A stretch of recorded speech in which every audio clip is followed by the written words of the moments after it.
ಮಾಡೋದಿಲ್ಲ ಇವರು? ಹೋಗ್ರಿ, ಪ್ರತಿ ಬಡವಗೆ 15 ಲಕ್ಷ ಕೊಡ್ದಂತ ಘೋಷಣೆ ಮಾಡಿದರು. ಇದು ನಮ್ಮ ಶಾ ಮತ್ತು ಮೋದಿ ಅವರು ಮಾಡಿದರೆ ಇಲ್ಲಿವರೆಗೆ. ಯಾಕಾಗಲಿಲ್ಲ? ಸಾಕಷ್ಟು ಘೋಷಣೆ ಮಾಡಿದ್ರು ಎಲೆಕ್ಷನ್ ಸಂದರ್ಭದಲ್ಲೇ ಏನೇನೋ ಗ್ಯಾರಂಟಿ ಹೇಳ್ತಾರೆ, ಎಲ್ಲ ಹೇಳ್ತಾರೆ, ಏನೂ ಇಲ್ಲ. ಎಲೆಕ್ಷನ್ ಮುಗಿದು ಹೋಗ್ಬಿಡ್ತು. ಬಿಹಾರದಲ್ಲಿ ಈಗ ನೋಡಿ ಮತ್ತೆ ಕಚ್ಚಾಟ ಸ್ಟಾರ್ಟ್ ಆಗ್ಯದ. ಇದು ಗೊತ್ತಿಲ್ಲ ಅಂತಲ್ಲ ಗಣೇಶ್ ಅವರಿಗೆ.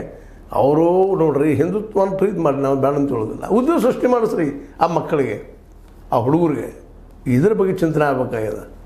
ನಮ್ಮ ಉದ್ದೇಶ ಒಂದೇ ಈ ಮೂಲಕ ಹೇಳೋದು. ಗಣೇಶ್ರೀ ಅವರಿಗೆ ನಾವು ರಿಕ್ವೆಸ್ಟ್ ಮಾಡ್ಕೊಳ್ಳೋದು, ಕೇಳ್ಕೊಳ್ಳೋದು ಒಂದೇ, ಏನಪ್ಪ ಅಂದರೆ ಎಲ್ಲರಿಗೂ ಉದ್ಯೋಗ ಸೃಷ್ಟಿ. ಅದರಲ್ಲೂ ಹಿಂದೂಗಳ ಬಗ್ಗೆ ನೀವು ಭಾಳ ಕಾಳಜಿ ಮಾಡ್ತೀರಿ, ಹಿಂದೂ ಯುವಕರ ಬಗ್ಗೆ ಕಾಳಜಿ ಮಾಡ್ತೀರಿ.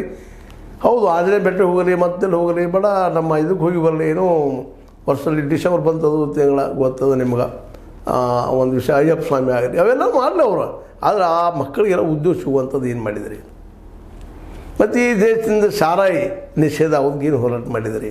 ಸಾರಾಯಿಂದ ಮಕ್ಕಳು ಹಾಳಾಗ್ತಾ ಇದ್ದಾರೆ, ಗೌರ್ಮೆಂಟ್ಗೆ ಹಾಳು ಮಾಡ್ತಾ ಇದ್ದಾರೆ ಜನರನ್ನ. ಇದ್ರ ಸಲುವಾಗಿ ಏನು ಹೋರಾಟ ಮಾಡ್ತಾಯಿದ್ರಿ ನೀವು? ತಪ್ಪಂತ ಹೇಳಿದ್ರಿ. ಅದು ಹೋರಾಟ ಈಗ ಸುಮ್ಮನೆ ಇವ್ರಿ ಯಾರ್ದೋ ಬೆನ್ನತ್ತೆ ತಾಲಿಬಾನಿಗಳು ಅವ್ರು ಹಾಗೆ ಆ ಸೋಳ ಏನೋ ಅಂತ ಹೇಳ್ತಾ ಇರ್ತೀರಿ.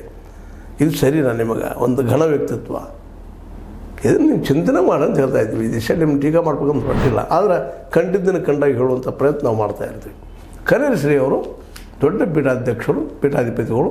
ನಮಗೆ ನಿಮ್ಮಿಂದ ಬೇಕಾಗಿದ್ದು ಹಿಂದುತ್ವದ ಹುಡುಗರಿಗೆ ಆದರೂ ಉದ್ಯೋಗ ಕೊಡಿಸುವಂಥ ಶಕ್ತಿ ನಿಮ್ಮ ಕೃಷಿಯಲ್ಲಿ ಅದ, ಮಾರ್ಕೆಟ್ಗೆ ಅದ, ಇಲ್ಲಂತಲ್ಲ. ಅದ್ರ ಬಗ್ಗೆ ಯಾಕೆ ಚಿಂತನೆ ಮಾಡಿ ನೀವು ಮಾತಾಡೋದಕ್ಕೆ ನೀವು ಮಾತಾಡೋದು ಭಾಳ ಅಂತರ ಅದ.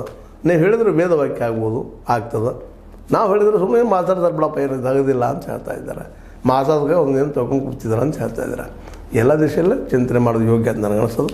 ಇನ್ನು ಬಸವ ತಾಲಿಬಾನಿಗಳು ಅವರಿದ್ದಂಥವ್ರು ಕಣಿರಿ ಅವ್ರ ತಾಲಿಬಾನಿಗಳು ಅನ್ಕೊತ ಹೋಗೋದ್ರಲ್ಲಿ ಏನೂ ಅರ್ಥ ಇಲ್ಲ ಅಂತ ಹೇಳ್ತಾ, ಇದು ನಿಮ್ಮ ಲೈಕ್ ಆಗಿರ್ಬೋದು. ಲೈಕ್ ಮಾಡಿ, ಶೇರ್ ಮಾಡಿ, ಕಾಮೆಂಟ್ ಮಾಡಿ, ಜೊತೆ ಸಬ್ಸ್ಕ್ರೈಬ್ ನಿಲ್ಲಿಸ್ಬಿಟ್ಟು. 60 ನ್ಯೂಸ್ ಅರ್ಥ ಇದು ಸತ್ಯದ ಕೈಗಡೆ ವಂದನೆಗಳು.